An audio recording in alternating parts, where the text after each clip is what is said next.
Everybody plays some kind of game. Press start to play. Welcome to my brain. Welcome to my brain. Press start to play. Welcome to my brain.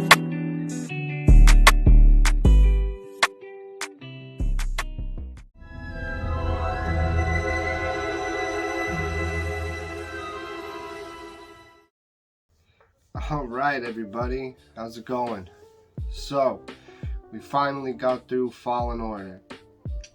Dude, that shit seemed to take forever, right? I mean, I know there was like a few days where I wasn't streaming. I had to take a little bit of time off to get some other things in order, but we finally got through it. And I was so worried that there was gonna be block scenes, but there was not any. So that's a win. I could have sworn there was when I played it on PS4. I don't know, maybe they fixed it or maybe I'm mistaken. But anyway, here's, my kind of review, my final thoughts on the game. Now, this is a little bit different because this is my third time playing the game. It was my first time doing the new Journey Plus since they added it. Which is a very fucking weird mode because you still don't have your skills. It's like literally the only thing it does is like retain what you had unlocked, like the outfits, the lightsaber pieces. So if you 100%ed, the regular game like I had, there's really not much else to do besides go through the main story. I mean, you can re-find all of the echoes and rescan all of the different enemy types, because you need that experience to re-unlock all your skills. So I don't know, it was just a really weird, because it's not a new game plus, that's why they call it New Journey Plus. But it's just, I don't know, it's very weird. I didn't really understand why they had the inclusion of that. Yeah, you get the red lightsaber and the Inquisitor outfit to wear, but the Inquisitor outfit, I didn't even bother. It looks kind of stupid, to be honest. And it's really only good for that one scene. And it only really makes sense there, So it's just kind of odd that they would allow you to wear it for the whole game, but whatever. But let's talk about, the actual game. We'll just start with gameplay. Like, it's one of those games where it obviously stole what worked from a lot of different games and then combined them and implemented them together. But I think that with this game in particular, it like 100% just works. Like, they clearly stole, the way that he climbs and traverses areas from like Uncharted and Tomb Raider. The combat, they kind of tried to have like a Dark Souls type of combat system, which when you put it on the harder difficulties, like I did, I was on the second hardest difficulty during my playthrough, because that to me is the perfect amount of challenge without it being unbearably difficult. And since I was streaming it, I didn't want to be stuck in like one area where I just kept getting my ass kicked. If I was just playing it for fun on my own, yeah, the hardest difficulty is kind of fun, but I didn't want to stream that just in case, because I kind of wanted to be able to move it at a steady pace.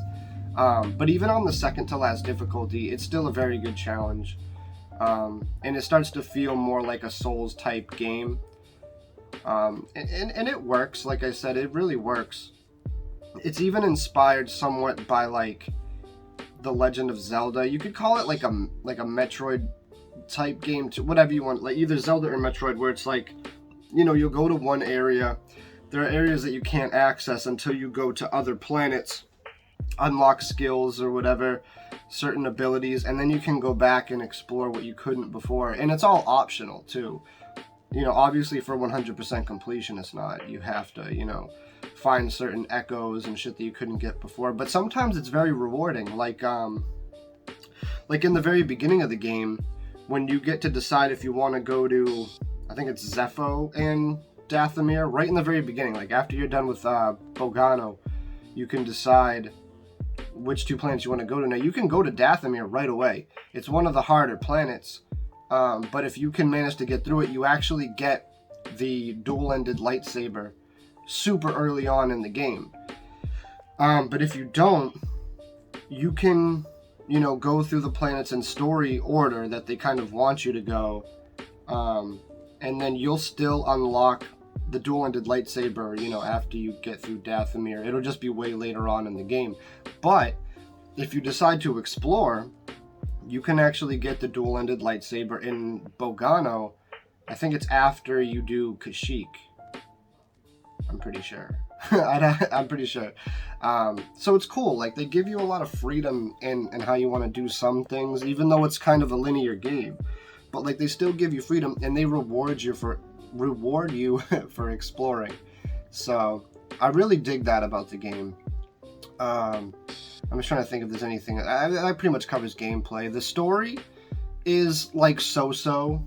I kind of enjoyed games like Force Unleashed a little bit more, but that's because you were on like the Sith side, and I really, really dug that. So like, when I first played Fallen Order, I was still hoping it would retain some of that in the story. Like, I knew you weren't, like a bad guy, part of the Sith, but I still wish, I don't know, it didn't hit me like that game's story did. But it's still decent. All of the acting is pretty good. I wouldn't say it's like, top tier, but it's good. Obviously, the ending like kind of disappoints me, because they wanted to make the game canon so bad that, basically at the end, it's kind of like a giant middle finger. Like, they tell you, oh, everything you just did was kind of pointless. Like, you're not going to go find the Force-sensitive children. Like, I understand it. It's like, okay, we still had the adventure, and we got the holocron so the Empire wouldn't get it. But I don't know, like, after you're playing the whole game trying to find this holocron, and they put it into your head, like, okay, we're going to use this holocron to then find all the Force-sensitive children, which you kind of, assume isn't going to be in this game. It's probably just setting it up for the sequel. But then, right at the end, he fucking destroys it. Now, maybe there's a cop-out in the sequel, and BD fucking stored it in his memory. So you can still go find them if that's the route they decide to go. Because supposedly there is a sequel. Supposedly that main actor, I always fucking forget his name, like Cameron something. He's supposedly doing motion capture right now. They actually said like for an unknown game, but I think people are pretty sure it's just Jedi 2. I'm assuming it's not going to be called Jedi Fallen Order. Like 2, I think Fallen Order is the subtitle, so it'll probably be called like Jedi something else. But like I said, the story overall is decent. It's good enough to get you through it, I think, especially for like a Disney Star Wars movie. Like, it's it's alright. It definitely feels like a Disney-fied Star Wars movie, but it is what it is. It's still decent. The music in the game is like it still feels like Star Wars, definitely. It's nothing to, write home about, but the OST is faithful. Let's just say that. It's faithful. I'm trying to think if there's anything else that I should really touch upon that really bothered me or anything. I mean, that's pretty much it. This review, it's going to be kind of short. I don't have a whole lot to say because this game isn't like overall, when I look at the whole game as a whole, everything put together, I'm not like, holy shit, this game is, amazing. But it's really good. I definitely think it's a game worth playing. I can totally see this being a free game on either Games with Gold or the PlayStation Plus, Games of the Month. I feel like that'll happen eventually, probably closer to the sequel's date, because it just kind of has that vibe. Like, eventually it's just going to be free. I mean, it is EA, so I think you can play it either for free or at an extremely reduced price on the EA subscription service. So maybe not. Maybe since EA owns it, maybe it won't happen. But it's definitely a game worth checking out, especially if you like Star Wars, especially if you like the Force Unleashed games, because it's the closest we're gonna get to another one of those games, even though it's definitely not the same. But I don't know, I always have a blast whenever I play it. Like, it's really, really fun. It really is. Like, the fact that they called it, like, Jedi, you know, as, like, the main title of the game, I think it you know, lives up to that, you know? You definitely feel like a Jedi. Somebody in my live stream said, you know, they really should add, you know, some form of stealth into it, and I think that would be kind of cool, since they're already kind of, like, taking, you know, mechanics from other games to combine them into this experience. Why not, like, steal a little bit of, like, Assassin's Creed stealth? Don't make it a stealth game, but maybe have it as an option, you know? Like, you could have some of the, like, Assassin's Creed type stealth mechanics into it, or like a Ghost of Tsushima, you know, kind of like just steal that a little bit. But, you know, obviously you don't, because that would be kind of cool, you know, to be stealthy with, like, your lightsaber and shit. That'd be kind of cool. I hope that's the case. That'd be dope. But I think that's it. That's my review. I guess if I had to give it a rating out of 10,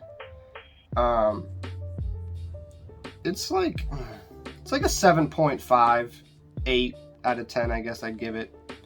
Because, like, the first time I played it, absolutely loved it. The second time I played it, I still had fun. But even this time that I played, this was the third time that I played it, I had a blast because I was streaming it.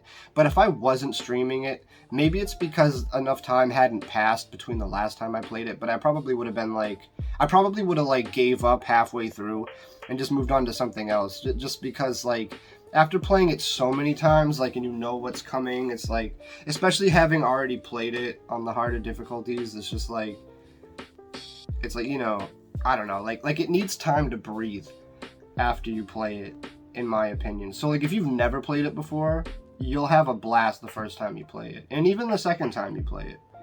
But then, like, if you play it too close together, you're probably gonna get burnt out of it. Because it's not, like, amazing, you know? It's just good. It's a good game.